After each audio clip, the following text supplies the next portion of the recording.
Quiero referirme al tema de la deuda con los contratistas hospitalarios, un tema que lo hemos asumido en el sol de la mañana, porque esa gente no tiene dolientes.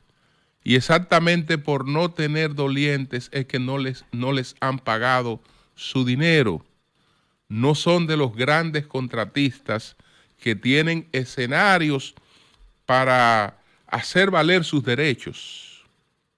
Y por eso, han sido dejados a su suerte. No por todo el gobierno, porque hay que ser justo. Hay que ser justo. El ministerio que tiene la responsabilidad de documentar esa deuda la ha documentado hace tiempo. Hay que resumir qué fue lo que pasó. El presidente Danilo Medina dispuso un remozamiento de 56 hospitales. Pero la palabra era remozamiento cuando el presidente Danilo la dispuso.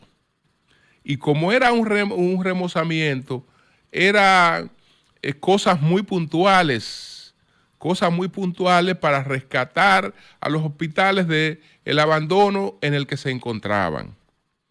Por eso, incluso, el gobierno dispuso que se hicieran a la vez, porque eran cosas puntuales, eran cosas muy puntuales.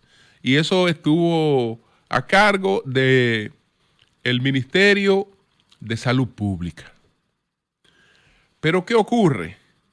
Que una vez dispuestas todas estas obras de remozamiento de los hospitales y presupuestada en función de las cosas concretas que se iban a realizar, el Ministerio de Salud Pública recibe unas advertencias de las organizaciones panamericanas de la salud, entre ellas la OPS, y les plantea que cualquier intervención que se vaya a hacer en un hospital debe hacerse en función de nuevos parámetros. Ya no es el criterio con el que esos hospitales se levantaron, la mayoría durante la tiranía trujillista, que se podían colocar en una sala una cantidad de pacientes de internamiento. Había un gran salón o grandes salones en los hospitales y ahí hay 20 camas y 20 personas que estaban internas al mismo tiempo, podían estar en esa sala, y había varias salas de internamiento colectivas. Entonces, resulta que ya todo esto estaba prácticamente prohibido por estos organismos internacionales. Y entonces, Salud Pública, como no tiene una expertise en materia de construcción y ya la situación se salía de las posibilidades de controlarlo, gestiona que esas obras pasen a una entidad que tuviera los mecanismos para su ejecución y que tuviera la experiencia y tuviera los mecanismos técnicos para supervisar una contratación de obras de esta naturaleza. Y los 56 hospitales, lo que era un remozamiento, pasa a OISOE. Pero pasa a OISOE y allí también tiene que reformularse el criterio inicial. Señores, lo que era un remozamiento, 56 hospitales, fue una reconstrucción de esos hospitales. Esos hospitales hubo que hacerlo de nuevo. hubo que hacerlo de nuevo, pero eso está debidamente documentado. Y hubo que hacerlo de nuevo por los requerimientos de los organismos internacionales y por solicitud del propio contratante. Entonces, cuando eso ocurre, aunque exista una ley que plantea que una obra no pasa al 25%, eso no tiene que ver con situaciones de ius variandi. Eso lo que tiene que ver es con el contrato específico. Con el contrato específico que no puede ser variado de manera unilateral.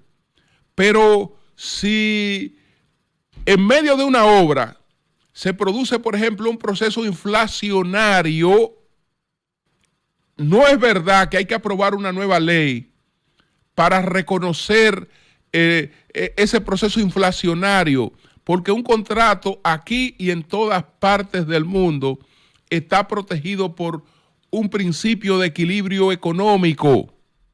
Y ese principio de equilibrio económico persigue a su contrato, al contrato a lo largo de la ejecución. De manera que ahí lo que se requería para cada caso era un proceso administrativo que explicara muy bien qué es lo que ocurrió en cada caso y que documentara todo eso. Y todo eso está. Esa obra tan ubicada. Decía el presidente, porque el presidente hay que reconocer que probablemente no entendió bien la pregunta o faltó precisión, alguna precisión en la pregunta que hizo Wilson, que agradecemos, pues, que nos complaciera incluyendo esta pregunta, como la incluyó ayer. El presidente interpretó que se le estaba hablando de deudas genéricas viejas de contratistas que están en deuda pública. No, no son deudas viejas. Aunque esta fue una ejecución que empezó en el gobierno anterior, el gobierno que recibió esas obras es el gobierno de Luis Abinader. Y gracias a esas obras, señores, gracias a esas obras, nosotros estuvimos en condiciones óptimas en términos de nuestra estructura hospitalaria para enfrentar los desafíos del COVID-19. Es decir, es una cosa que está documentada, que está ahí. Lo que ha faltado, lo único que ha faltado en el Ministerio de Hacienda es una cierta empatía y sensibilidad, porque no le falta un bendito documento. Eso que decía el presidente, que Hacienda, no, Hacienda no le falta un bendito documento, porque el Ministerio de la Vivienda documentó debidamente toda esa deuda. Toda esa deuda está debidamente documentada. Ahí lo que ha faltado es sensibilidad. Sensibilidad, repito, porque esa gente no tiene dolientes. Esa gente no tiene dolientes y tienen sus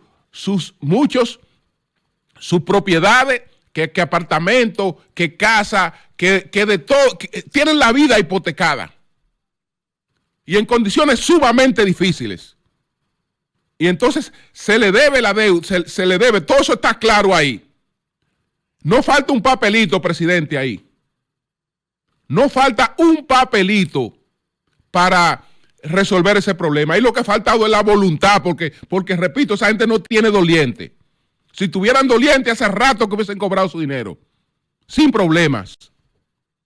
Entonces, yo espero que eso se resuelva, y desde luego nosotros estaremos insistiendo hasta que eso se resuelva. Porque esa es una gran injusticia la que se está cometiendo con esas personas. Es más, es una fullería. ¿Ustedes saben por qué es una fullería?